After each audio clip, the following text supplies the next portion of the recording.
আসসালামু আলাইকুম গাইস, সবাই কেমন আছো? জুমার নামাজ পড়তে আসলাম। দেখেন আমরা যেখানে নামাজ পড়ি অনেক বড় মসজিদটা অনেক বড়। বহু মানুষ, হাজার হাজার মানুষ এখানে নামাজ পড়তে আসে। আসলে শুক্রবার আসলে আলাদা একটা অনেক সুন্দর, মসজিদটা অনেক সুন্দর। এখানে আসলে 5 ওয়াক্ত নামাজ পড়া হয় না, কিন্তু জুমার নামাজ সবারই পড়া হয়। ওই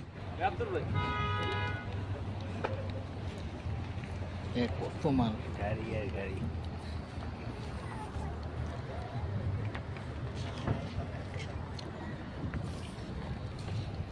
আসলে সৌদি আরব টাকা পয়সা কামাক বা না কামাক, কিন্তু মুসলিমের যে একটা রীতি ওটা বোঝা যায় সৌদি আরব আসলে। ভিডিওটা কেমন হবে সবাই জানাবেন, আর যারা যারা ভিডিওটা দেখবেন